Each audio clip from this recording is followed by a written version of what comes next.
however you define purpose of education, what planet are you on if you think the purpose is to provide, 9 or 10 GCSEs at the end of the day with certain numbers attached to them that fail a third of our children from the outset?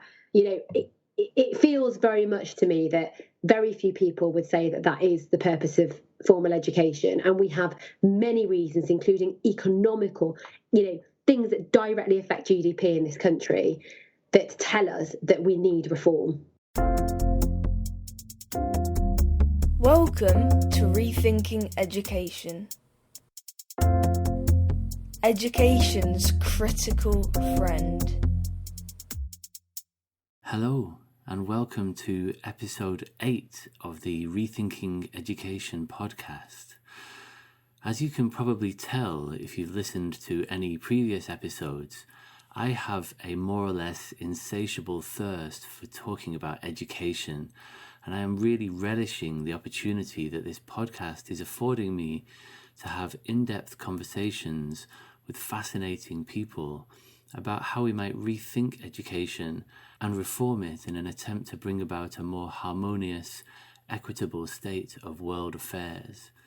It's a lofty goal, I realise, but it keeps me off the streets. As well as just satisfying my unquenchable appetite for talking about education, I would really like for this podcast to be the catalyst for a wider conversation about education reform. With this in mind, there is now a Rethinking Education community forum where listeners can follow up the ideas we discuss in the podcast, ask questions either to myself or to my guests, and interact with one another as we think through the details of how we might rethink and reform education. There's also a free 10-part video course, Learning to Learn at Home, for parents and carers who want to help their children, anyone really, but young people in particular, become more confident, proactive, independent learners. The Rethinking Education Community Forum is a mighty network, so it works on any device. If you're on a computer, visit rethinking-education.mn.co, or you can download the Mighty Networks app and search for Rethinking Education. Okay, on with the show.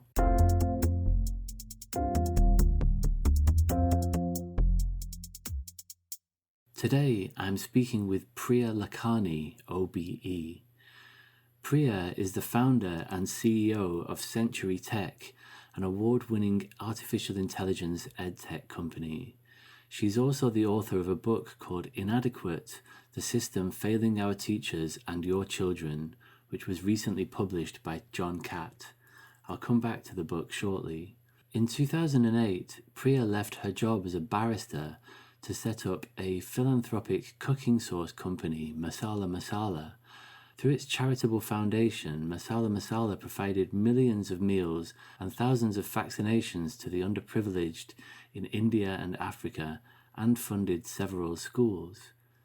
A few years later, Priya pivoted again, this time setting up Century Tech, this AI edtech company. Century is now the global leader in AI-powered learning for schools and families, working in dozens of countries around the world. In 2018, Century won the prestigious MIT Solve Award for Education, and in 2019, Priya was named Economic Innovator of the Year by the Spectator. It was fascinating to speak with Priya. She embodies many of the dispositions that I want all young people to leave school with. She's a gifted communicator with a strong moral purpose, somebody who doesn't take no for an answer, and who is able to retrain and gain mastery of new knowledge and skills in a really short space of time, entirely under her own steam. To return to Priya's recently published book, Inadequate, here's a sample of some of the comments that people have made in reviewing the book. Sir Anthony Seldon, the well-known educationalist and author, wrote, "Priya Lakhani is a visionary thinker. Yesterday, her words seemed speculative. Today, they are coming into being. Tomorrow, educators, parents, and politicians will be left behind if they haven't listened to her." The next quote is by Lord Jim Knight, the former schools minister. Priya Lakhani uses her forensic analysis skills to identify the key problems with our broken education system. Her vision for education is profoundly human, but turbocharged by the tools of technology to offer real hope for teachers and learners. And the final quote I'll share is from Jeff Barton, who's the General Secretary for the Association of School and College Leaders. Priya Lakhani sets out a vision for ending the game of education policy as political ping-pong, breaking out of our obsession with accountability and creating an education system fit for the brave new world in which we find ourselves. It's a book that constantly challenges the status quo, setting out a compelling and optimistic vision of what education should look like. It's an intoxicating, uplifting read. And I would add my own endorsement. I thoroughly enjoyed this book. It's really interesting to read a book that's not written by somebody who's a working teacher. She's looking at this from outside of the education system, although she's obviously working in ed tech. And I think that it's really valuable to hear her thoughts. This, as always, is a fascinating conversation in which we explore why we need to embrace learning to learn, obviously music to my ears, the importance of fighting for education and not taking no for an answer, and the transformative potential of AI in education. I hope you enjoy the show.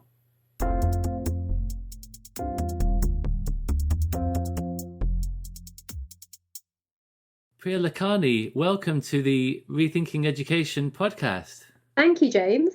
So I became aware of you only earlier this year when you reached out to ask me about some research that I've been involved in to include in your new book, which I really enjoyed, by the way. So that your new book, Inadequate, is a fascinating read, especially the bit on page 54 that talks about me. So my favourite bit too, James. I could tell that. So let's talk about the title first. You're not pulling your punches there. It's in big red capital bold letters, Inadequate, and the strapline is the system failing our teachers and your children. So why the title? Well, we all know the word inadequate in education. You know, it's if we look at Ofsted's categories of schools and their ratings, it's a word that, you know, instills a lot of fear in a lot of head teachers in the country. And actually, while schools are often judged and they're categorised, you know, within these sorts of ratings, actually what was really important to us was to categorise the whole system. And if we were to genuinely categorise the system, the book was actually in draft. It was called Requires Improvement until the last minute. And we read it, you know, we looked at the final edit and we just thought, requires improvement is far too polite. And given the book is very data driven, you know, there are there's lots of data in there that, you know, we've backed everything up with evidence, and, you know, the sources are there for people to go and do some further research. You know, we had a look at it and thought, actually, it's about being honest. And if we're really being honest, where does this fall if we were to rate it? And it's inadequate. And so we called the book Inadequate for that reason. And we put a big red stamp on the front of it. It's very simple, because we just really thought that reflected the system. And it's not just thinking about what's my view as the author. It was really about the answers to thousands and thousands of questions that we have asked educators over the last few years while working with them. You know, lots of questions answered, you know, from parents who've been in touch, or when we're at public events talking about education. You can often go into a really large room and you can ask them, you know, the first question when you're speaking, for example, on stage is anybody here happy with this current state of the education system? And no one puts their hand up. And so the idea was, well, what should we call this? And you know, it is what it is. It's not just trying to be attention seeking, but we definitely thought that, well, if we were going to categorise it, unfortunately, it falls into the last and lowest category. Yes, and you make the point early on in the book that in terms of how Ofsted rates schools, there are only 4% nationally that are rated as inadequate. Yeah. But you make the point that a lot more than 4% of this system is failing. And, you know, I know a lot of people who work in Ofsted outstanding schools who would say, this is not outstanding, this is not right. And I absolutely share many of your concerns, hence having a podcast about rethinking education, right? And people Sorry, So the point you just made is quite right. That you have head teachers and teachers who work in outstanding schools, and they should be proud of that, and I know that they are, and that's fantastic. But I've never met a head teacher or a teacher who sits on their laurels, who just says, well, because we've got the outstanding stamp, we can just, coast along and make no improvements. And why is that? It's not just because they want to improve the school for the learners, for the stakeholders to whom they serve, but they also need to provide so much more than what is actually prescribed, for example, in the curriculum. And so, that's essentially why they feel that way. And a lot of the questions that we've asked have been of teachers and head teachers who are rated as outstanding in terms of the system. But then, we've gone down, we have schools that we work with who requires improvement, for example. And what's interesting is that even though every school, every teacher and every student is unique, the themes that they often talk about are often the same. And it was just high time that we thought we should make sure that they're heard, but they should be heard by parents. And that's why the book is very much written for parents, because there is a whole community of people who really need to understand exactly what's going on behind the scenes in education. Yes, yeah, absolutely. I mean, I found it a really refreshing read, and it's an unusual book in the sense that you aren't a teacher. I know that you have taught previously in higher education, was that right? Yes, that's right. I taught law. Yeah, and increasingly, I've noticed that there's a sort of an unwillingness and almost like an intolerance for people who are not teachers, and even for ex-teachers, to deign to express an opinion on education. There are lots of teachers who get very exercised, and understandably, in some cases, there are often, for example, lots of non-teachers on panels talking about teaching, and including representative voices is really important. But I think that it's great that people outside of education, in terms of not currently working in the system, share their views on it, because it's such an important thing. And also because teachers are sort of, up to their necks in marking and so on, and often don't have the time or the space to sort of to really take a sort of a zoomed out view and to look at where this whole thing is going.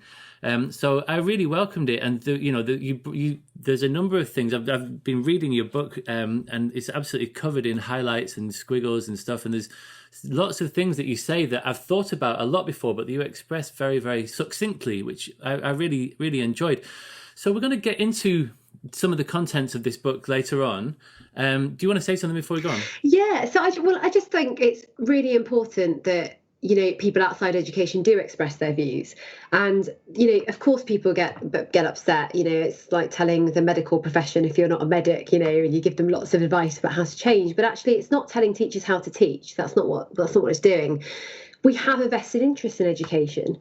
Our children are in schools, and so many members of the public will have opinions about education, because the stakeholders, the people who benefit from the education system will be their children.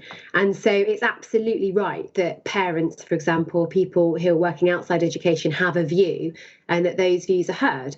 Obviously, teachers are experts in teaching, right? And they are, and that, therefore we must weight their opinions accordingly when it comes to teaching. But the reason why this book was so important, and actually one of the co-editors, Mark Steed, who's the chief executive of the Kellett School in Hong Kong, he wrote an email to me at the end, and he said, he really appreciated the book being out, because he said, actually, some of the things that teachers have been talking about and head teachers have been talking about for a very long time, it needs to be said by somebody outside the system, because there are certain people who may be in government or working in organisations or institutions or academics out there who are actually not listening to teachers, and they have a huge say in teaching and learning and how schools are run. But actually, a lot of what teachers are saying sometimes falls on deaf ears, and they're just saying, well, we've heard that before.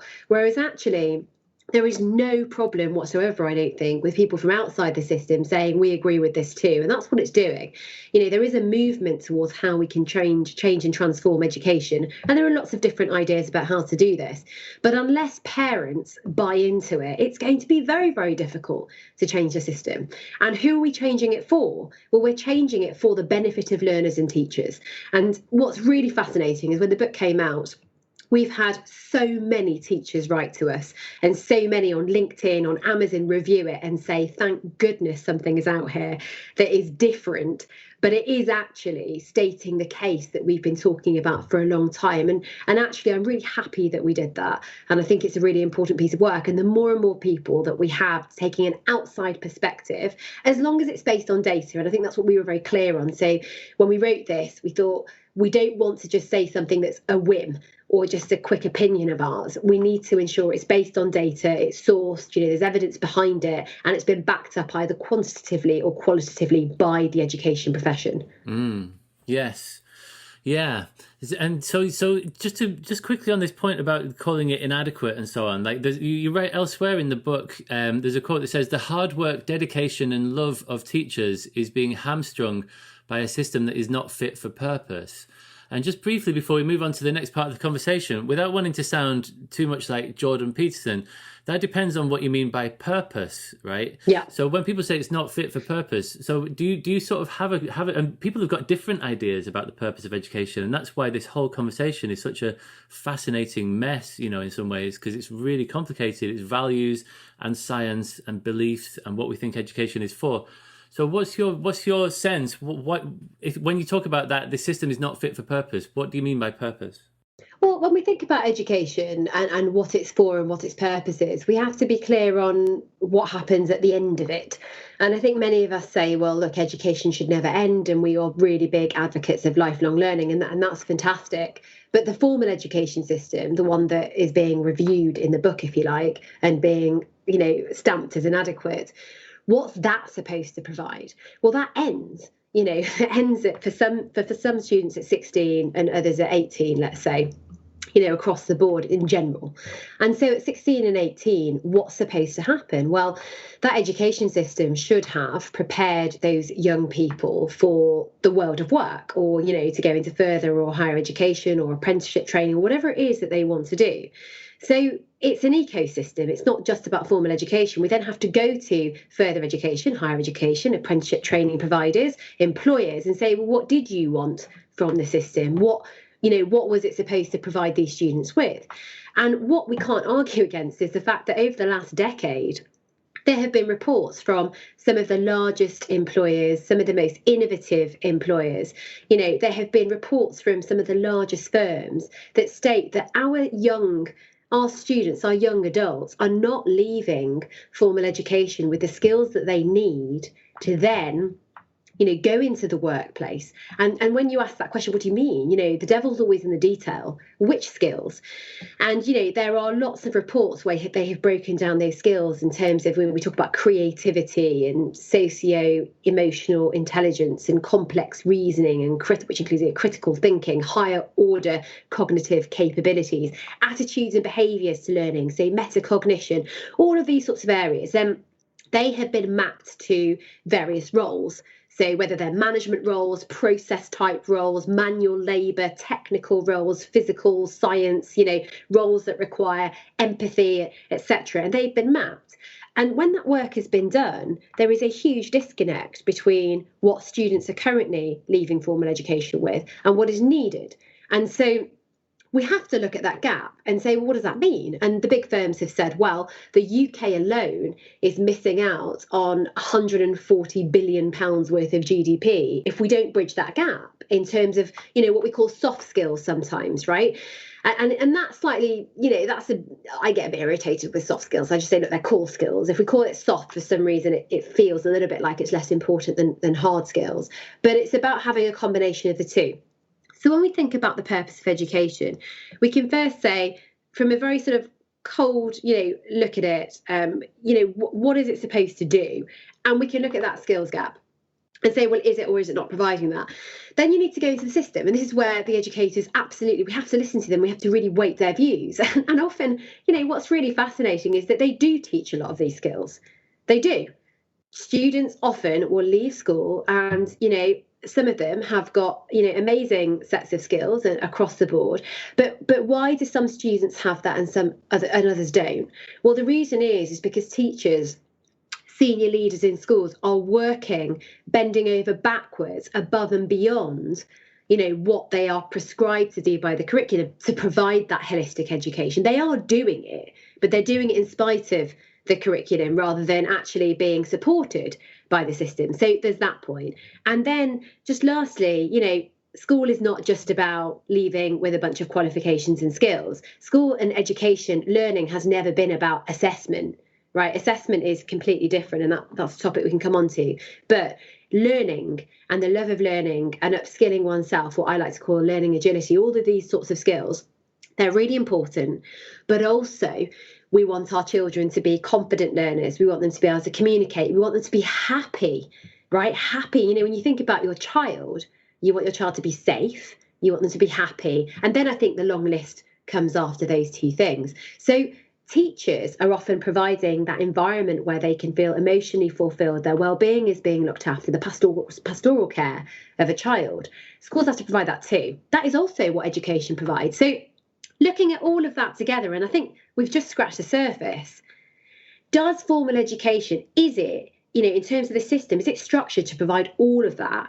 And it's not about whether some people deliver it or not. Is the system set up to support all teachers to deliver all of that? And the answer there is no. And I think that's where most educators need to be listened to, because they'll be saying, no, actually, I'm working till 10 p.m. at night. I'm working all my weekends. I'm trying to make this happen. I've got to focus on the EBAC now, because that's how, and for listeners who don't know what the EBAC is, it's essentially the way that, we've developed our curriculum and the weighting of certain subjects, which really weight maths, English and the sciences heavily and leave some of the arts, for example, right at the end.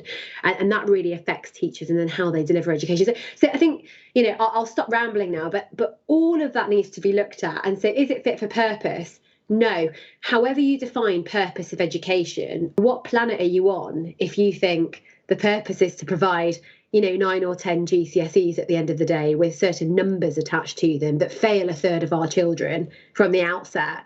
It feels very much to me that very few people would say that that is the purpose of formal education. And we have many reasons, including economical, things that directly affect GDP in this country, that tell us that we need reform.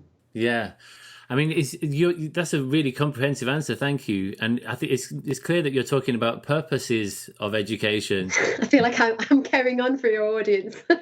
It's just that you see, James, you're going to regret asking me to come onto this podcast now. Not at all. Yeah, I mean, you're talking about purposes of education, and that's what I think that talking about things that are or are not fit for purpose somehow sort of oversimplifies it, because there are multiple purposes. Yeah. And you talk about this, you need to develop a solid knowledge base. There's also skills and attitudes and characteristics, adaptability and so on. And sometimes I think that, like, a couple of times in this conversation, I might well take a devil's advocate position, because I basically agree with lots of what you say. No, please go ahead. So a devil's advocate position would be that there are people within schools who say that it is absolutely not about preparing people for the world of work, that's a very sort of instrumental, like utilitarian sort of view of like a small view of what education is.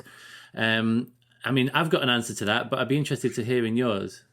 Well, I think that parents and guardians will have different views about why they're sending their child to school, why they're going into formal education. My view is that we want to provide a holistic education to every child. By that, I mean this sort of 360 kind of approach, which is, offering them what they need to succeed. And what does that mean? Well, to me, it's about offering every child opportunity and choice, whatever background they're from. Opportunity and choice, they sound very vague, but actually they're pretty specific. The problem that we have is that we don't know what that means in 2030 when our primary school children start leaving formal education. They need to leave with the ability to go on to the next step. Now, some people may say, well, you're talking about the world of work. But, in order for them to leave school and be able to survive in the world, there are certain skills that one requires, right? And there are certain skills that are beyond what the traditional curriculum, for example, provides. I mean, we don't really teach financial literacy, for example. Why not, considering that's an incredibly important skill? There are all sorts of things that we could teach. And, school is also about being in the playground and having fun and, learning how to interact with other children, learning how to interact with teachers, showing respect for your teachers is a really, really important one. It's about so many things. It's not just about work. And that's part of, actually, there's a whole chapter in the book on that called The Village.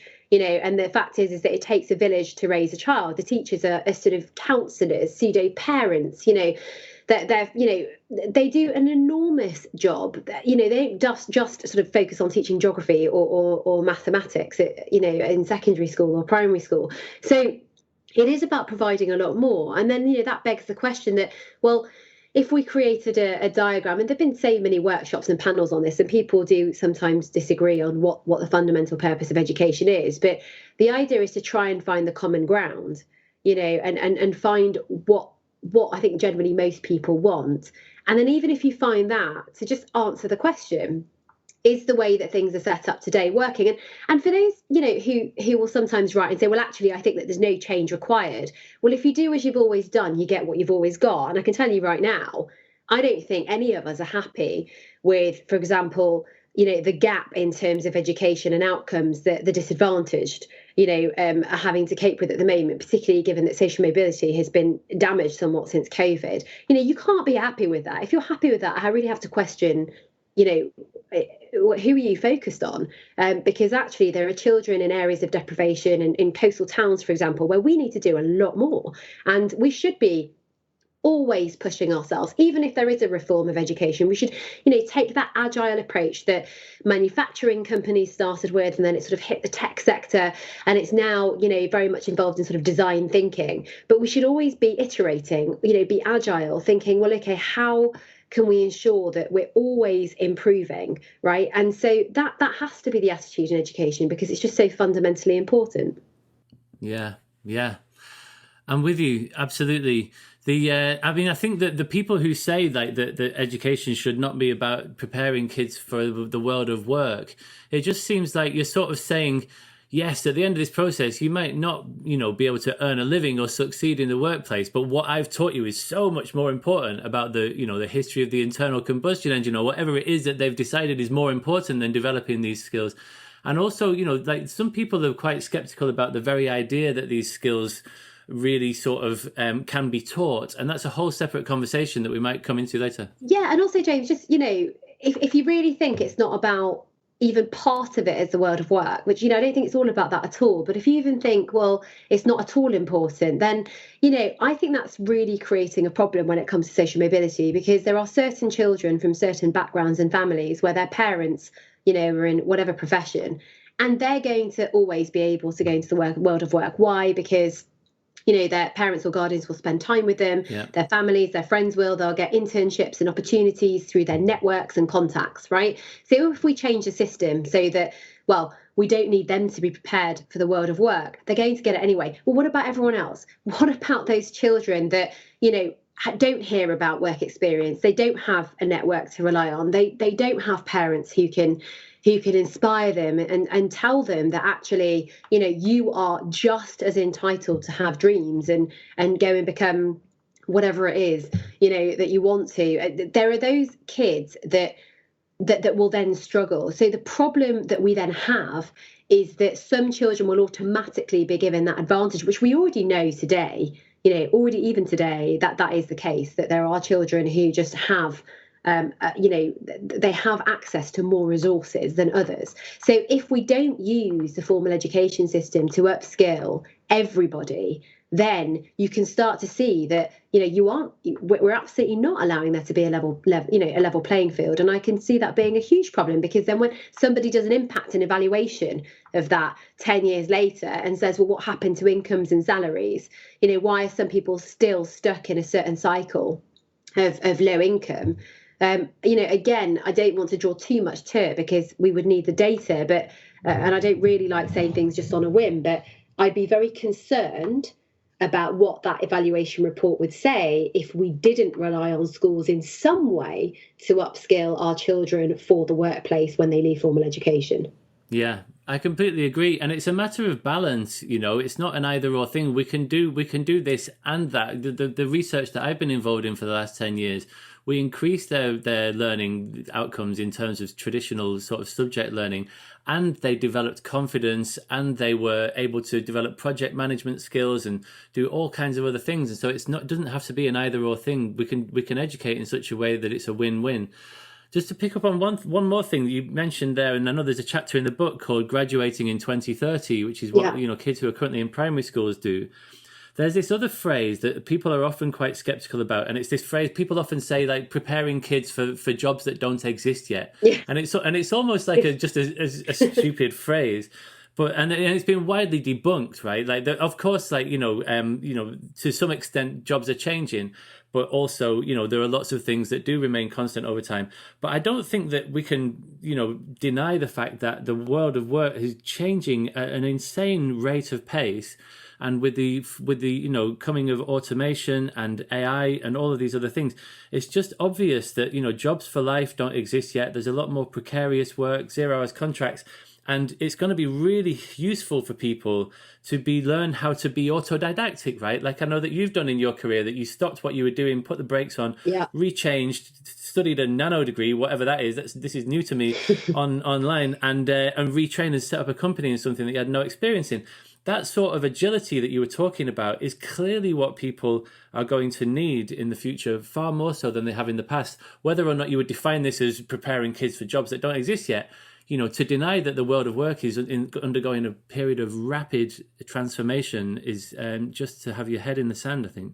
Yeah, well, I mean, so McKinsey's done reports. I think there's so many firms that have reports in this particular area that I've come across. But, let's just take one. So they predict that, up to 800 million jobs will be destroyed by 2030, 800 million. And just to put that into a bit of context, so there are 3.5 billion workers in the world. So 800 million is a significant number. The good news in terms of their report is that 890 million new jobs will be created. So you'll have the destruction of jobs, but then you're going to have new jobs. And one might look at that and say, yes, but isn't that fine? Well, no, it's not at the moment, because even though you're going to have new jobs, they will require different skills. Okay, so, and a lot of these jobs that are going to be destroyed will be because of automation.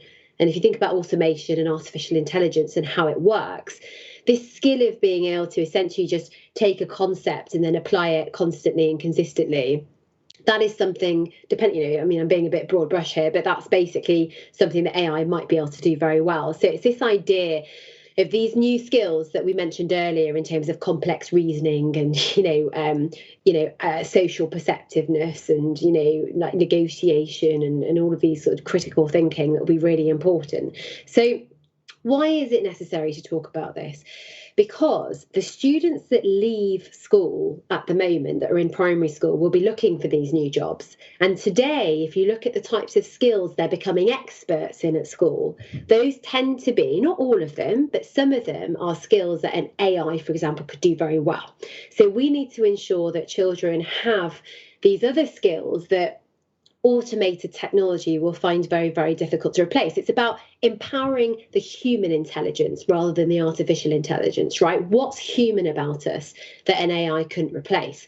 Now, when we look at the curriculum, and if you review the curriculum, not just in our country, but elsewhere as well, there is quite an emphasis on rote learning in some curricula, right? And so you have to question, well, what other skills are we building upon that, right? In terms of the application of concepts to solving problems, et cetera, like collaboration, leadership. And, actually some of the skills that children learn in drama, art and music, if you think about playing in an orchestra or playing in a team sport, there are skills that you learn while you're doing that. And so this is why one of the big questions as to why we have such an emphasis on certain subjects, and the arts, drama and IT skills, etc., are at the back of the queue, if you like. You have to question, because a lot of those subjects actually, teach these skills for, and they're sort of a priority in those subjects.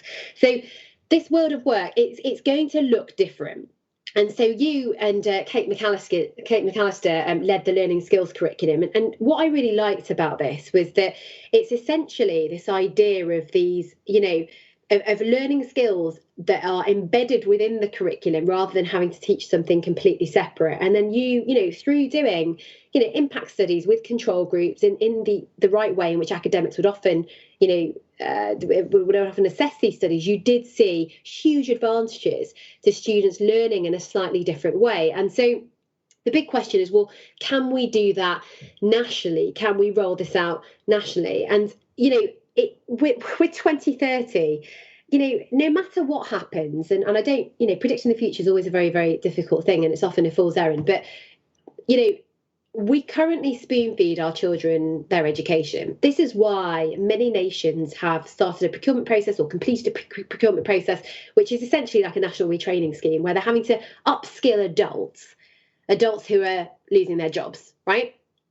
If we taught this idea of learning how to learn, so you talked about autodidacticism, right? So if we enable our children to leave formal education with this ability, which I like to call it learning agility, to upskill oneself, to learn how to learn, then as the world changes in front of them beyond 2030, 2040, 2050 and onwards, they will be able to then upskill themselves. They'll be able to seek resources to upskill themselves. We now know, particularly, for example, in one of the largest growing sectors, not really, cross-sector, but technology affects every sector, that actually you don't necessarily need a degree from a traditional university to go and become a coder or an engineer or a developer. You can often train yourself. How do we get children to essentially increase their learning agility so that when they leave formal education and things do change, they're not having to then rely on a government mass scheme to upskill them, which, by the way, I think those schemes are really noble schemes. They are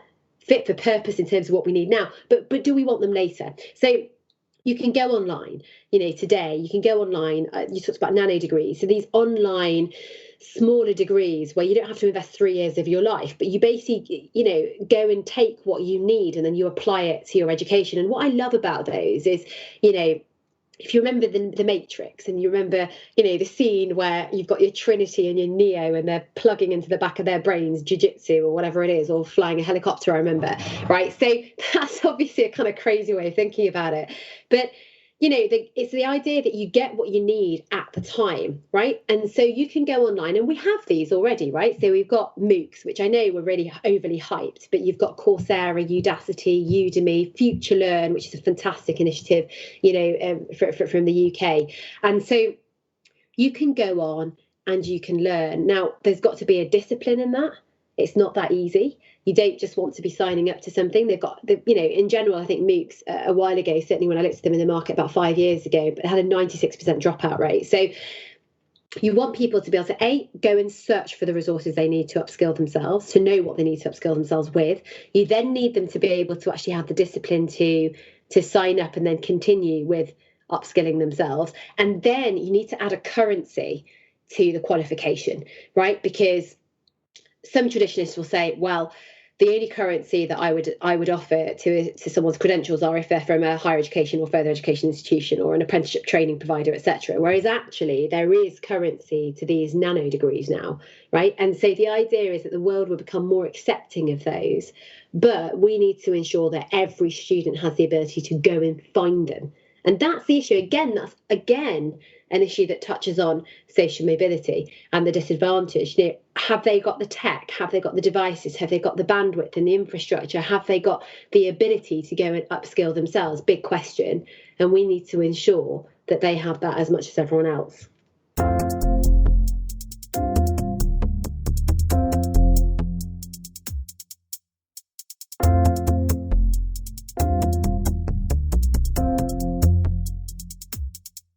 I would like to pull back a little bit now because we've just had a really quite an in-depth discussion about lots of the problems.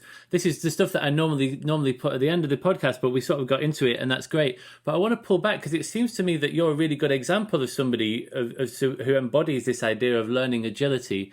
And in this podcast, I'm really keen to explore the sort of the background of each guest so that we can find out a little bit more about who you are, because these conversations about education reform are not happening in the abstract. Education is not a machine that we can just tweak a few knobs here and there and improve the outcomes for everyone.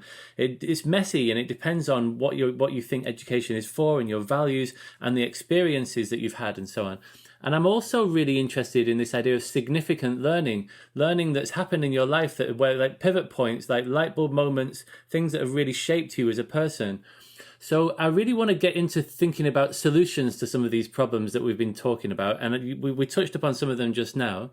But first of all, I'd like to just briefly, if you would, just sort of share some of your reflections on your own childhood, your own experience of education, and the any sort of moments of real sort of significant learning that have shaped you as a person into the person that you are today.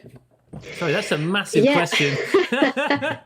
That's okay. Well, I just don't want to bore the audience, but I come from an East African Indian background. So my parents are from Nairobi and Jinja in Uganda. Originally, they're from Gujarat, so it's the west coast of India, and they some of them struggled when they were younger. They came from nothing. And it's a very traditionally known sort of trait in that kind of community that education becomes the number one priority for their children. I think a lot of people listening to this who, for example, if you're a teacher and you happen to teach ethnic minorities, particularly Indians, you'll notice this with their families, is they're very focused on the results at the end of the day and education. So I grew up essentially in an environment where education was number one. My dad used to always say to me, in fact, he said this to my kids the other day, which was great. And he said, you do know that, you have to respect your teachers even more than you respect your parents.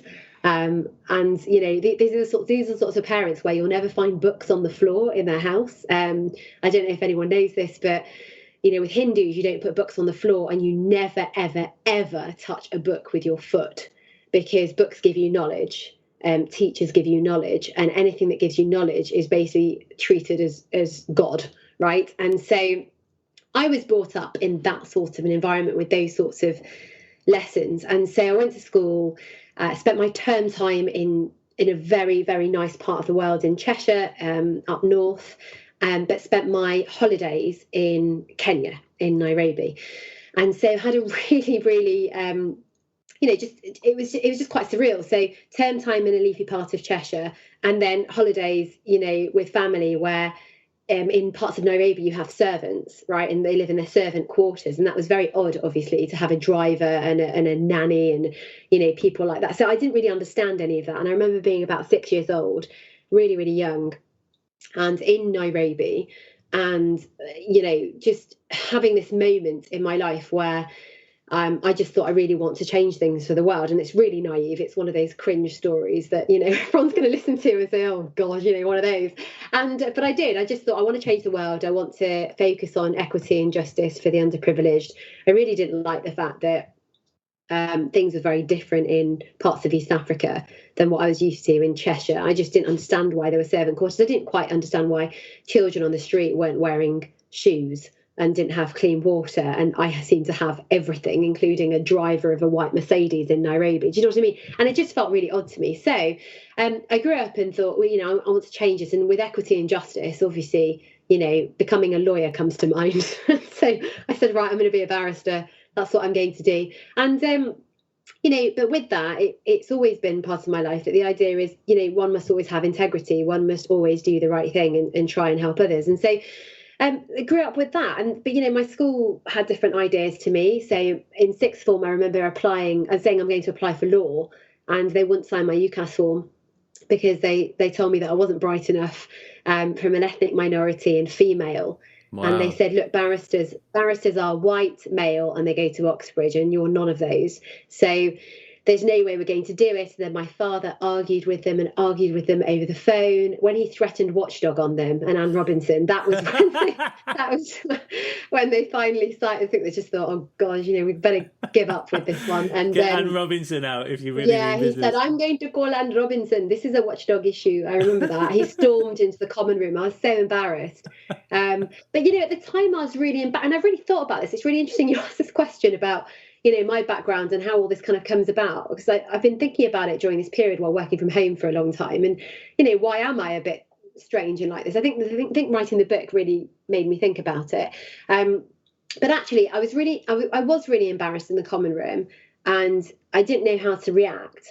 But that was a really life-changing moment for me, because actually what happened was I saw somebody fight for my education. I saw my dad be a complete rebel. In those days, we have to remember, in those days, I sound like, I'm really old now. I am not that young, but, it was just really different. My parents spoke to the principal of my school, really, always really respectfully. They would never argue with the principal of my school or never question the school's decisions in maybe, a parents' evening, for example. I find that really different now, really, really different. If we speak to educators today and we talk about what parents ask them, if I think about myself and my own children and parents' evening, we ask a lot more questions. We demand a lot more, actually. We're a lot more demanding. Well, I don't know if it was just my family, but certainly it was different. But I saw him come in, storm into the common room, speak to Mrs. Gilpin, have a go at her as to why she wouldn't sign my UCAS form. And I do think that was a really defining moment for me, because without realising it at the time, the idea that you should fight for what you want and you should persevere, the UCAS form was then signed. I then went on to university. Actually, I did pretty well, at the end in university, and became a barrister and did exactly what I wanted to do. But even then, people used to say, look, there's no way that you're actually going to make it into the profession. I did have to do all sorts of different things to make it into the profession. So such as, most of my peers would have sort of 1 or 2 work experience on their CV. I had 20, because I just knew I needed to have that edge. I needed people to want to interview me and to think, why is that CV so different? Because I wouldn't be on the traditional pile of applications that would make it. Mine would go in the bin. So I had to think outside the box. And again, without realising it at the time, but that thinking outside the box, that perseverance, is something that my parents have always instilled in me. My dad has always said to me, never accept second best. He's always told me that. He's always said, don't live your life with regrets. He said, when you ask people their opinions about things, they'll always give you their opinion. And if you just follow it blindly, then you end up having a regret. The only person who is sorry is you. He said, they'll just say sorry, but frankly, everyone gets on with it. He used to say these things all the time. He still does. And this has come from his experience in business as an entrepreneur, one of 10 children who no one really knows how he got himself through education and did what he did with his life. But he's just always been really inspiring. And so, all I can say is I had that upbringing. And so I was very lucky.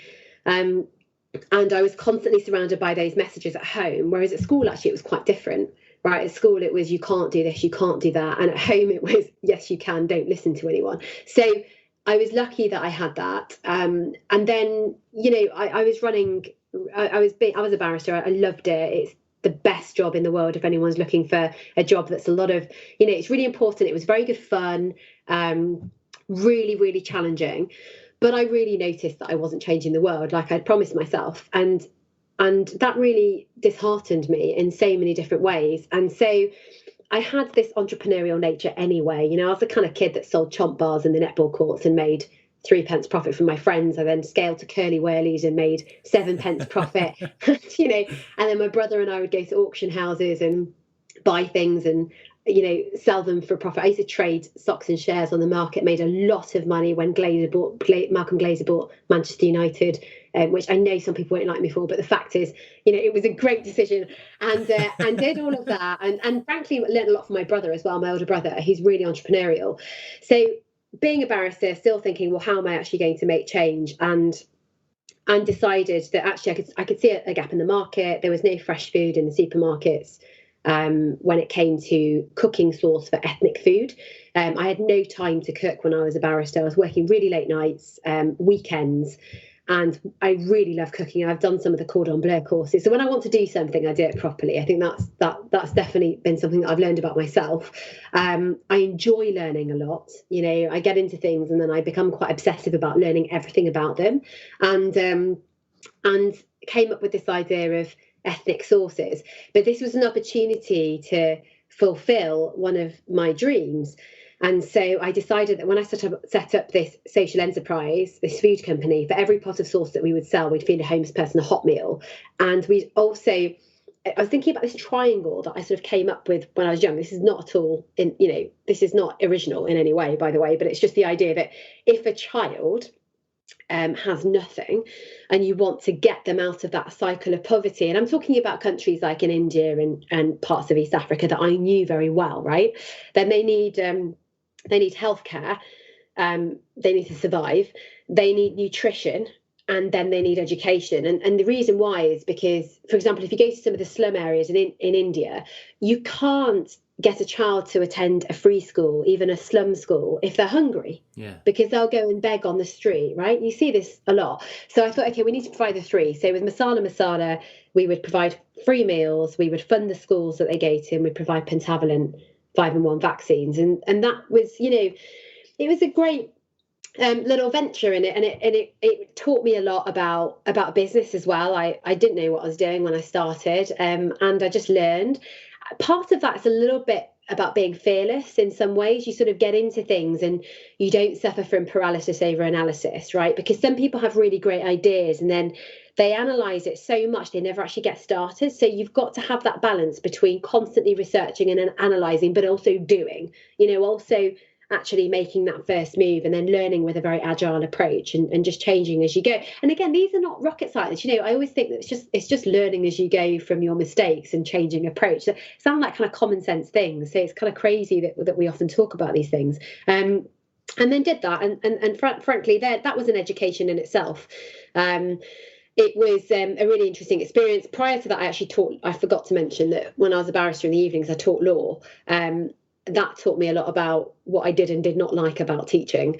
And then I learned about the problems in education. And I learned this, frankly, I feel like I cheated a little bit because, most people would do an enormous amount of research themselves. When it came to this, I just happened to be sitting in an advisory board meeting with the Secretary of State for Business, Innovation and Skills. So, that's cheating, right? Because you're sort of sitting there and all the information is brought to you, you've not really done any work.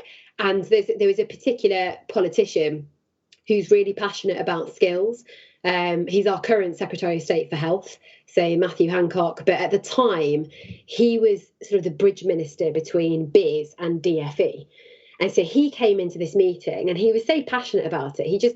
He talked about it so much. And I was listening to him. And he said this one thing that it just really stuck in my mind and it really bothered me. And he was talking about the 1.8 million students who are underperforming, I think, when it came to literacy and numeracy. And he was, he wanted to do something about this. And I remember he was talking about some American approach and, why can't we, and I think we've seen this in whether people agree with politics or not. I always think you've got to sort of put that aside and you've got to think about the real important issues and take the good of what someone's trying to do and the good of what they're trying to say and take that at face value, because sometimes we get so caught up in the politics and the personalities and what's in the media that we forget what's the actual work, what's the task at hand, what are we trying to solve. And he was really passionate. So I took on a small little working group, if you like, as to what's actually happening in schools. Vince Cable was very, very supportive of trying to figure out what was going on because skills was part of his remit. And frankly, I was just really disappointed. I ended up realising that I was funding schools in Commonwealth countries that I thought was really great, and I visited them. There's videos of them. They're on YouTube, where they're all learning on the pavements and yeah, it's good that we were doing that. But when I learned of the real problems on the front line of education, like the one size fits all delivery of education, the fact that we need to differentiate and personalise, the fact that when you have a teaching and learning process and teachers spend 60% of their time marking and planning and not actually what they signed up to do, to the point where, in this country, 3/4 of them want to quit their jobs in the next 3 years. While we've got a rise in teacher applications this year, which is fantastic, the retention of teachers is still a very big issue, right? We need teachers to not want to leave after 2 to 3 years in the job, because we know from the data that those that stay the longest, those that stay longer end up not quitting. How do we solve those problems? And I just thought, I've funded all these schools in Commonwealth countries that are all replicating the British model. And if the British model doesn't work, what hope is there for those schools? And so decided to do an entire reset and thought, oh my gosh, there is a fundamental problem here. went to speak to lots of teachers in schools. That learning, that teaching experience that I had in higher education was actually really informative. I had a class of 30. No one in the class really, apart from one student out of the 2 years, wanted to learn law from me, because they were postgraduates and they were journalists. You have to pass the law module to then become a journalist. This was one of the top degrees in the country for postgraduate journalism. So if you want to go and work at the BBC or etc., you'd want to be on this course. There were loads of challenges with it, and decided that we needed to solve the problem. And that's essentially how. So I suppose it's that question of what's wrong, that not being, the idea is not to worry about the fact that your ideas or the problem that you've managed to identify is disruptive. I think that's really important in terms of education. What are we learning throughout all of this? The ability to ask tough questions, but not be afraid of actually thinking about how to execute the answer or the solution. The fact that when you're trying to actually execute, it might not be the right solution, but you've got to iterate along the way, and just not being afraid of any of that. And that feels to me a little bit like the themes of how I got into law, how I then ran a food company, how I then started Century in education is that. And I don't really know where I got it from, James, but I feel a lot of it must be from my brother, my mum and my dad, because I think I grew up around that. You can edit all of that out if you like. It's too much. It's not at all. The thing that really sticks out at me there is you not taking no for an answer. Seeing your dad saying that he wouldn't take no for an answer, and saying that came from home.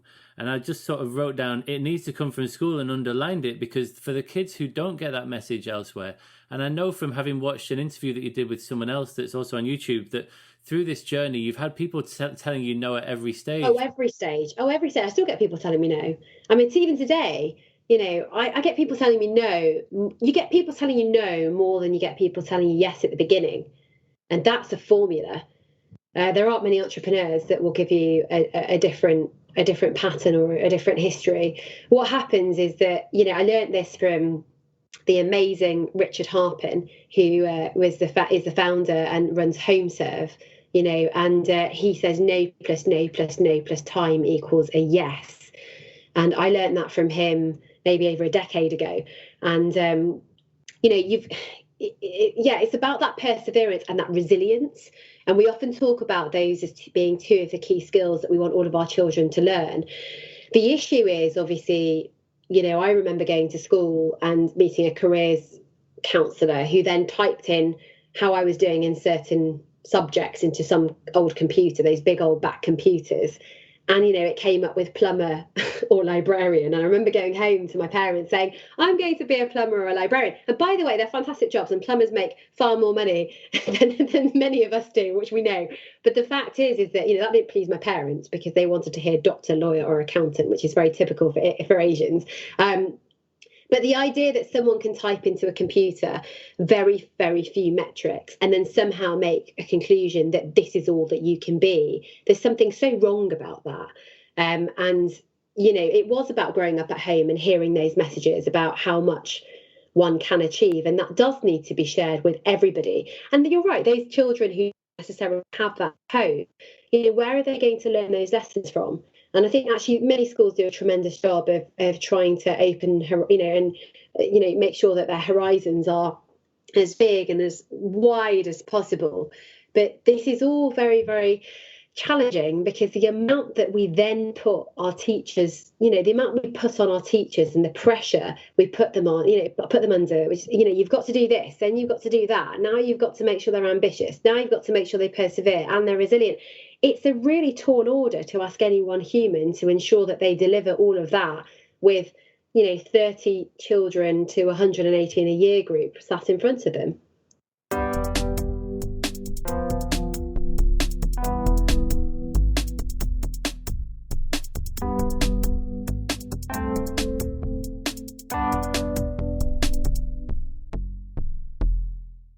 I'd like to get into AI now, because because obviously that's where you've settled, and you've decided that this is the answer to lots of this sort of one size fits all approach to education that we have. Your answer to that has been to set up an AI company. And I'm fascinated by AI, and I read about it all the time. I read Super Intelligence, and the singularity is near, and all this good stuff, all the Yudkowsky stuff. I'm fascinated by it, and I'm really interested to. I've not really come across much about its use in education, but just as a way into this, because you often frame it in terms of the need to personalize learning. But again, as a moment of devil's advocacy, there are people who would defend one size fits all and say that they are a fan of whole class teaching, and that they're a fan of for example, the use of textbooks, for example, as a way to educate children to a certain standard. And because it's partly, I think, because it's just much more practicable than it is to differentiate to everybody. But there are people out there who sort of who disagree with the idea that we should even differentiate. That we should, there are some countries, for example, in Japan, as far as I understand it, there's almost no differentiation in terms of what they expect in terms of outcomes. The kids get different amounts of support, and there's space in between lessons so that teachers can have more one-to-one type. They personalize it in that way. But there are people who sort of don't buy into that vision of the need to personalize education. So I'd like to start with that. What's your case for personalizing?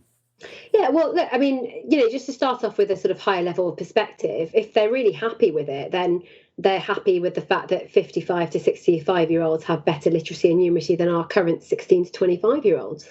Let's just say, okay, we're happy with that. Let's just say, okay, we're happy with the fact that we're not going to level up. We're happy with the fact that we're not going to level the playing field. That's absolutely fascinating, because that was something that a previous guest raised. He said that there was a study done where they were looking at literacy and numeracy skills across the whole population, and people in the 55 to 65 and older category were performing better than kids in sort of 16 to 20, the kids who've had literacy hour and numeracy hour and all that stuff.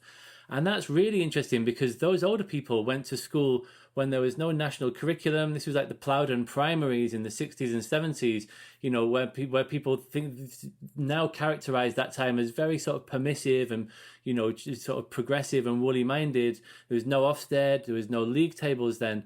And yet, you can't argue with this data that, people who were at school at that time have got really strong literacy and numeracy skills. That's a fascinating fact. Yeah, and I think, there are people who, I was on a panel recently and somebody said, actually, when I went to school, whenever that might have been 3-4 decades ago, actually, the standards were terrible compared to what they are now. And I think we've got a lot of those stories. That's why all of this ended up coming in. Nobody had a negative attitude or a malicious reason as to why we now have a regulator. And these were all things to actually make the system better. Right. And there will be people who say, well, actually, I think the education system today looks like it's better on paper than what it was before. And there are individual stories. I think the issue is that often we're quite subjective with what we think. And the reason why I've put all this data in the book is because we have to not try and be so subjective. We have to be objective. We have to look at, well, how did that affect all the children? Right. How did that affect all of the students? And so I just think if people don't want to change things, if they want to shy away from technology, which they're using on their phones, they don't want to admit it, but if they're on Facebook, if they're on Amazon, if they're on Netflix, they're using AI every single day. If they're searching on Google, you're using AI. So if you want to use AI as a tool to make your life quicker and easier when it comes to shopping or investing, saving or buying a holiday, then, it's kind of strange that you don't want to use this exactly the same tool to make the education system a little bit more efficient and better. And so you just have to be okay with saying, I'm happy with the status quo. You have to say both. If you want to say you don't want change, you have to say, I'm happy with how it currently is. And what I can tell you right now, and this is subjective, I'm not happy with how it currently is. I'm not happy that there are many children out there who just, they don't get what they need. And the data tells us they don't. Not Priya tells us they don't. The data says that they don't. For example, if you hear the chairman of the Education Select Committee, Rob Halfon, and he's written the foreword to the book, but if you hear about what he talks about when he talks about further education, when he talks about social mobility, children from disadvantaged backgrounds, no matter what ethnicity, you can't deny the data that they are then producing. And so anyone who's against any sort of change just has to also check that box. And, I think that that's really important. You have to do both. You can't have it both ways and say, we don't want to do anything. But by the way, oh, yes, I'd absolutely love the system to be different to those for those disadvantaged children. Well, no, because you're not doing anything about it. And so, when it comes to AI, and you asked the question about personalization, what we have to be really, really clear about is it's not the answer. It isn't. It's not the answer to everything. It is an answer. It's part of the solution to some of the problems. And what we have to do is be able to unpick those problems, and we have to be able to focus on, okay, well, which ones are we going to be able to solve, and how are we going to be able to solve them? And there isn't going to be one broad brush tool, one magic bullet that's going to be able to do all of it. AI is an incredibly powerful technology. We know that already. Education has been very slow to adopt it for good reason. But when we know that, and you talked about one size fits all. So, with one size fits all, I mean, there aren't many teachers that I know in England who say, yes, I like to go into a classroom, just, state what I need to state in terms of a knowledge-based curriculum, and maybe even apply skills upon it and then leave it at that. Whether you've got mastery methodology, whether you've got, teachers that want children to be stretched when they need stretch, or, gaps filled and focus on problems and struggling children and try and differentiate for every child at every time. It's not that big of a view. Culture plays part of that. Culture in Japan is very different to culture in England. Getting children to maybe sit down at desks in rows, do things a certain way. We have to be very mindful of the fact that China, Japan, there are certain countries where culture will play a large part into whether you can have children sat in rows in that particular way. So all of this plays a part in trying to analyse, well, what should the system be like? What do we want to do? And with technology, it's really about not using tech for tech's sake, not trying to say, look, here's some complex, sexy kind of terminology, let's just apply it to education. No, it's, what do we want to achieve? If you want to improve learning outcomes, demonstrate efficacy in the teaching and learning process, if you want to learn about an individual, well, AI has been used to personalise in different sectors. So the question is, how can we use it to personalise when it comes to learning? And the nuance here is that you can't just apply a sort of recommendation algorithm the same that Amazon does or Netflix does. It's sort of machine learning, right? So, and engineers will argue about what AI is, but what AI is not is it's not the same as human intelligence. It's not about humans developing a system that's rules-based, that follows a certain amount of set rules, as complex as they may be. AI is about the system then becoming more intelligent itself, right? Because otherwise there's no difference between HI, human intelligence, and AI. So taking a system that can learn, well, how is James learning, is, as I said, it's very different to Amazon and Netflix type systems, because how you learn, there's a lot of neuroscience in that. There's a lot of you've got to take into account pedagogy, you've got to take into account the learning science, and it's quite complex, but it's entirely possible. And so when we researched this over 2 whole years before we even went into one school, and then for 2 years in schools, actually looking at the information and the data and trying to understand how to train this AI so it would work effectively and have the desired impacts. That's 4 years, 4 whole years worth of work with some very, very talented people.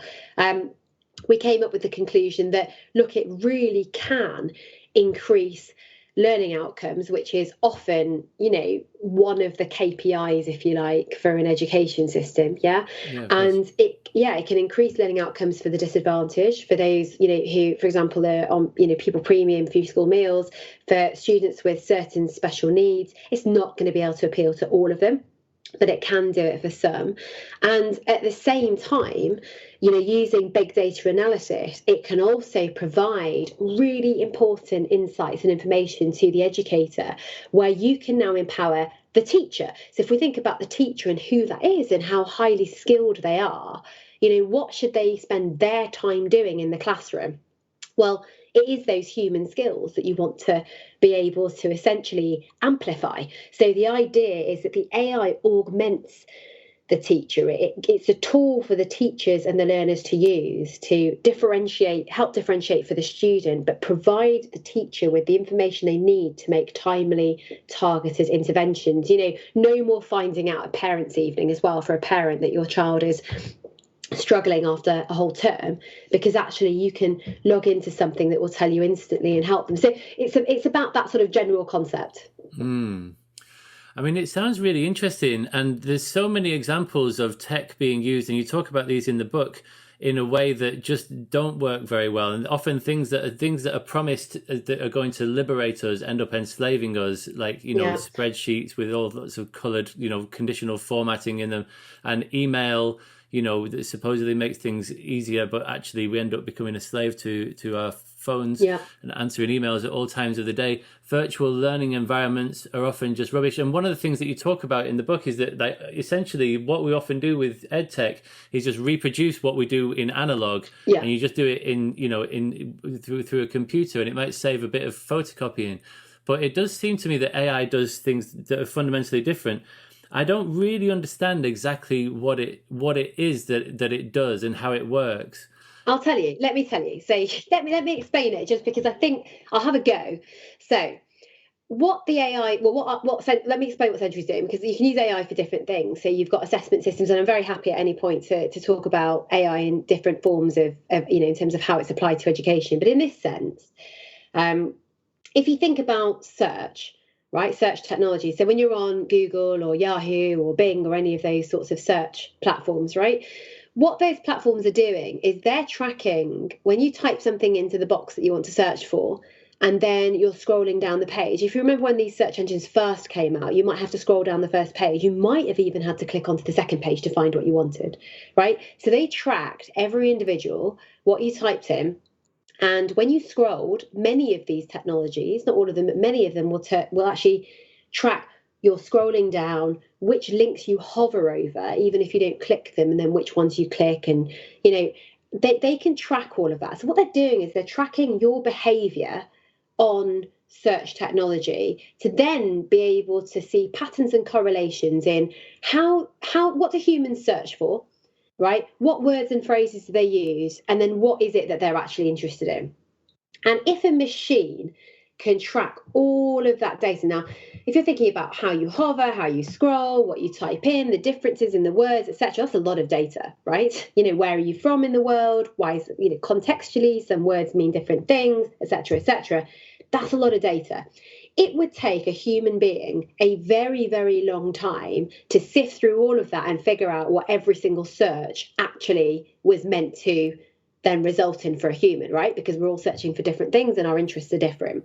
But what the technology is able to do is look at patterns and correlations in that data, in those interest items, in those search words and the terms, and then be able to very, very, very quickly analyze, well, when someone types X, they want to see Y, right? And it will come up with various versions of that.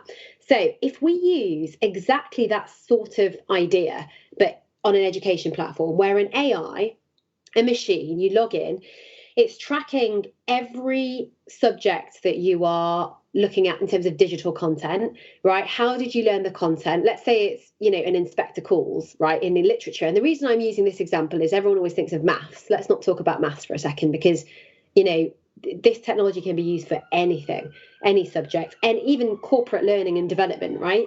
And so if you then are tracking how a student's looking at inspector calls, Act 1, Scene 2, Act 4, Scene 1, the characters, the plot, what content are they looking at? What's the content actually telling them? What are the skills levels in the content? What questions are they asked afterwards in terms of formative assessment? How do they answer those questions? How long do they spend?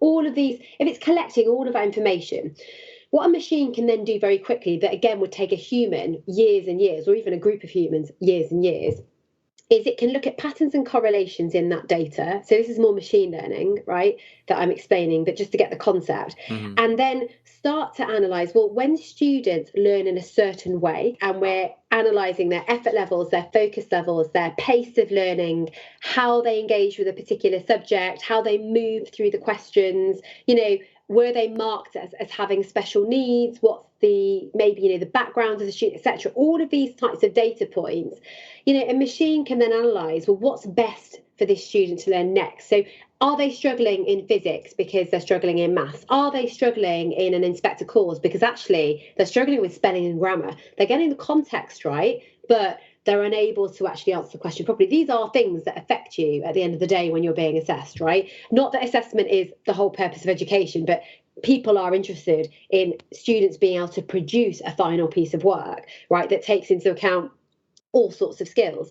So an AI can come up with those patterns and correlations in behaviours while learning, because it's combining neuroscience, how we learn, cognitive load, things about memory function. So when should James repeat a certain nugget of information, so actually it can be embedded in his long-term memory, he can apply skills upon that. It's very difficult for a teacher to do that for 30 kids every single day in a particular subject and keep track of their memory function, right? Whereas a machine can actually quite effectively use these techniques.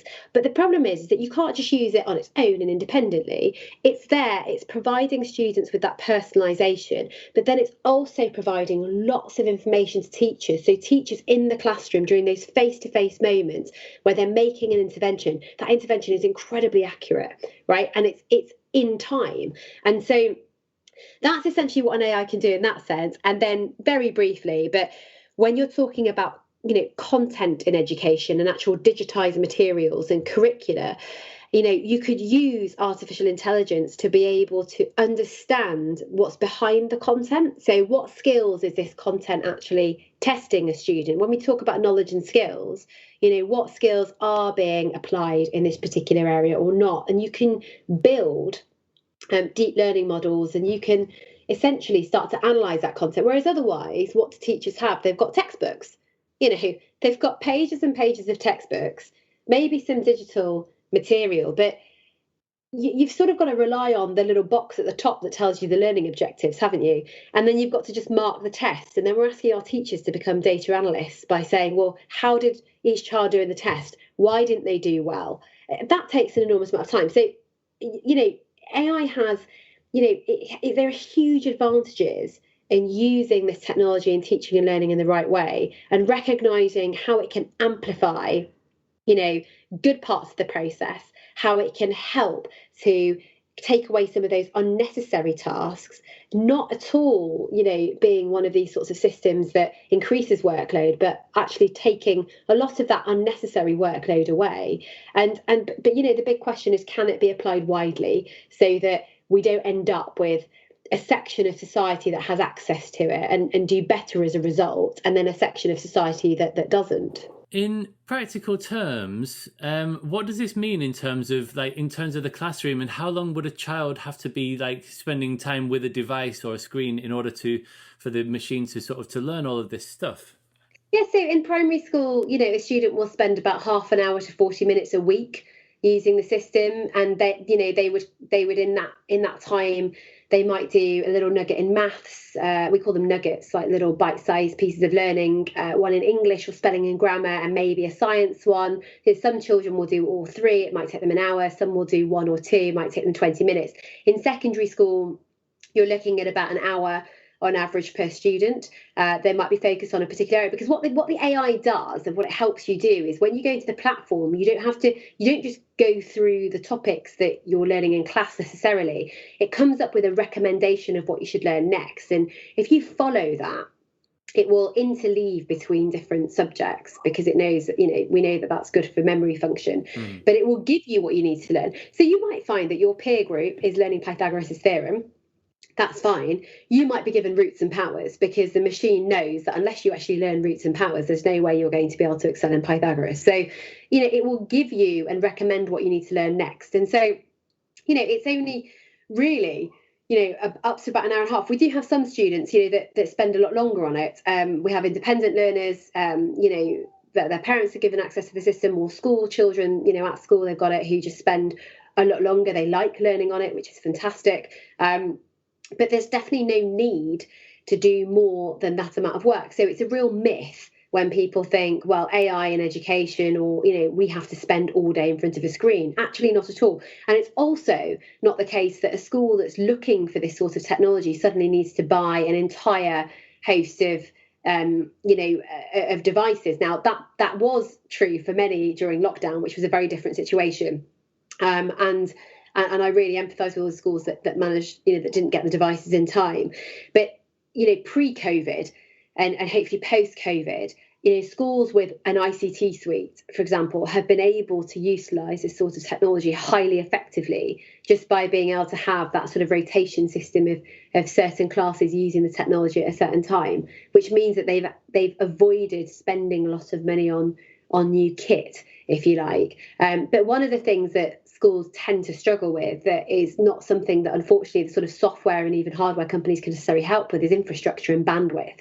When a school is struggling in terms of bandwidth and it can't get online, that is something that needs to be solved. And given that we're now having conversations about 5G and the growth of 5G, it kind of strikes us as a bit crazy that there are schools that don't even have 3G. Yes. Yeah, that's really interesting. I mean, I would have imagined from the first part of your answer, I would have imagined that children were going to be having to spend a lot longer at terminals than that. But I suppose that part of the power of AI is that it can draw inferences. If it draws on large data sets, a bit like the Cambridge Analytica stuff, right? They can tell who you are by 10 Facebook likes. Is it a bit like that it can sort of draw inferences from these nuggets that you get, that you're able to sort of to detect patterns, and this kid fits this sort of like archetype? It's less profiling, because that sort of technology is very much looking at your personal data. So an AI for learning, and for example, I can't say this for every system out there, but with Century System, actually your personal data in terms of your demographic, special needs, doesn't affect what you're given.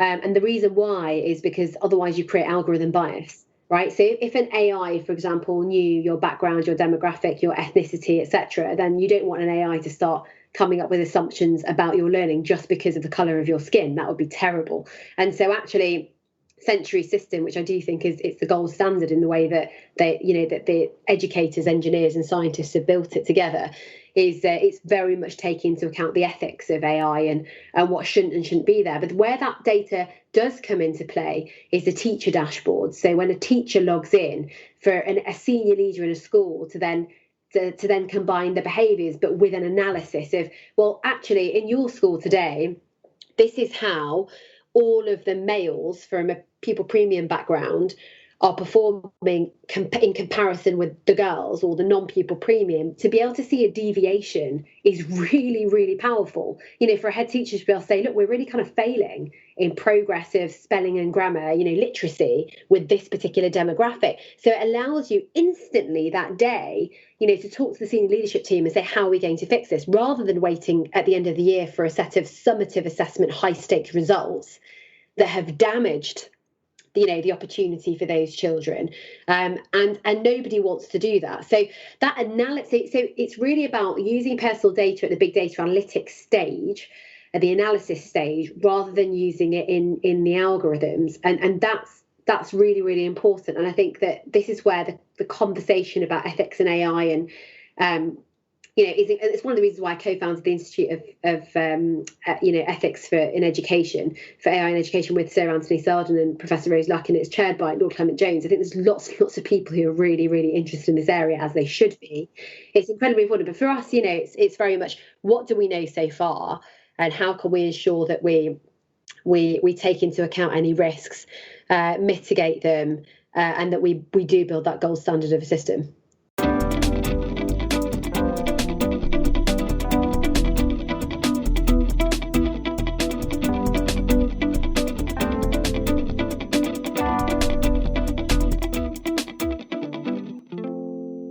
Just as a final point, because I know you need to leave shortly, just in terms of globally, like you talk about in the book, there's a global shortage of teachers, and there are many, many, many millions of young people who are outside of formal education completely. And there's just not enough teachers or schools to plug that gap. And I think that might be a wider conversation, but I think that that's a really strong argument for investing in this technology. It's just a numbers game. We need to find ways that we can scale up low cost, effective ways to help kids. And I think that you're talking about the technological solution. And I also think that my own research around, learning to learn, if we can teach kids how to be autodidactic, how to teach themselves stuff, how to bootstrap their own education. And Kate, you mentioned earlier, Kate now lives in the Dominican Republic. She got stuck there during lockdown, and now she's set up a school, a Hive school that's all based like a bottom-up, child-centered sort of learning to learn type school. And if we can figure out how to scale up these practices, I guess the learning to learn version is a sort of analog version of autodidacticism, but I think that this AI can be really powerful as well when you've got really good content, and like you say, it's tailored to people's needs and takes account of culture and so on. It allows children to take agency in their own learning, which is really, really important, and that's part of the process. Learning on a system that's using AI teaches them about AI automatically. So this whole notion of we need to teach you what AI is, well, actually they get it already sort of before the teacher does, which is really, really fascinating. It's absolutely part of what can we give students so that they can learn, this is actually what I now need to learn next, and take that ownership in the learning journey. So you don't spoon feed a child learning how to learn, you've got to show them how to do it themselves. And so this technology is definitely, helps to be part of the solution. But as I always say, it's not the full solution. You also want a lot of face-to-face time. You want teachers to be able to then build those really critical skills that we've spoken about. But we need to give teachers the time to be able to do that. So when we're talking about the world and the shortage of teachers, you're right. There's no magic wand that's being waved. We're not getting the numbers of teachers that we need across the board.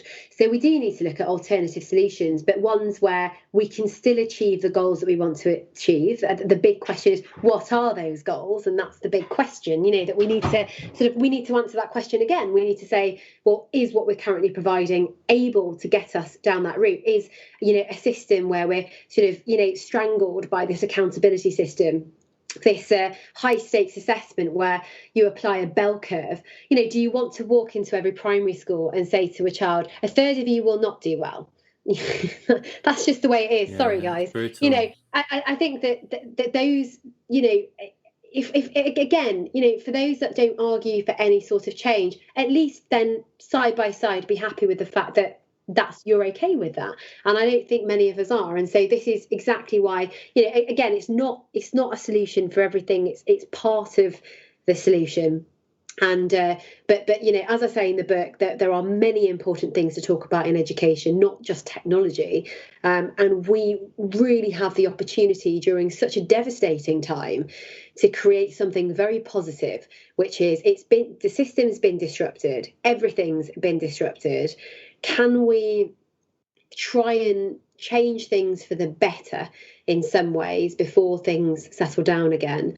So at least we can look back on this period and say that, we did something very positive. And I think that, it's just a call to action.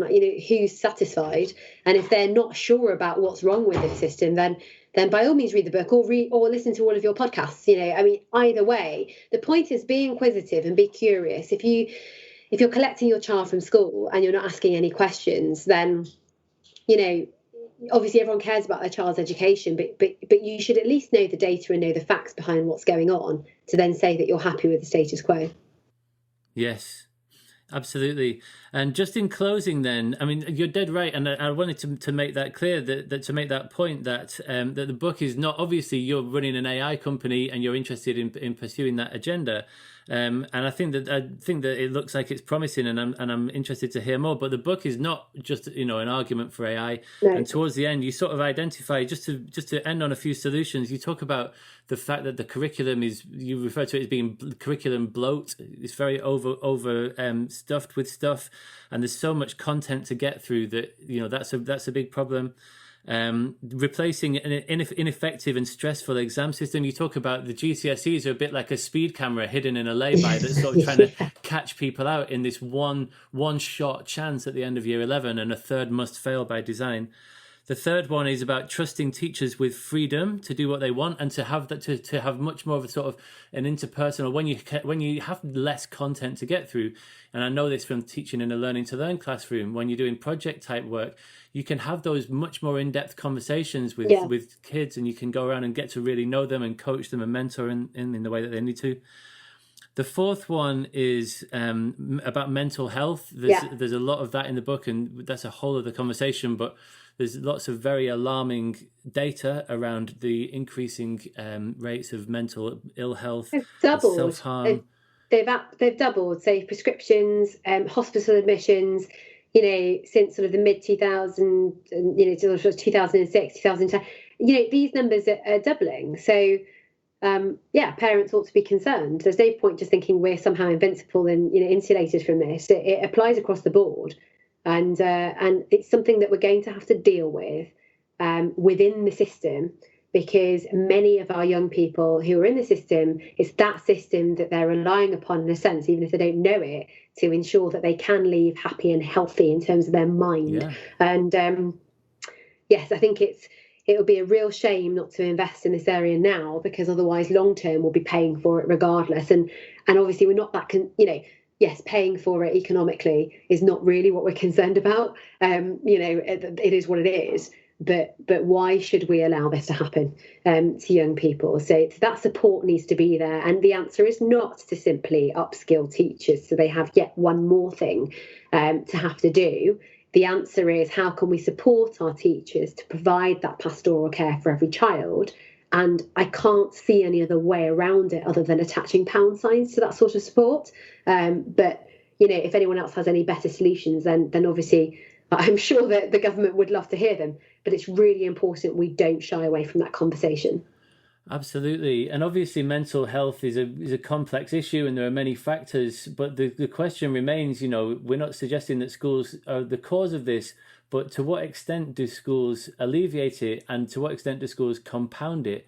And I'm pretty sure that, repeatedly being forced to sit exams that you're going to fail is not going to help. Which is not schools, right? That's the system schools have to operate in. Of course, yeah, that's not a teacher shaming situation. No, this is a systemic problem. And actually, James, how many teachers struggle with mental health issues because of that system? And you get, again, it's important for us to have the data on this. And there's lots of evidence out there, but you're absolutely right.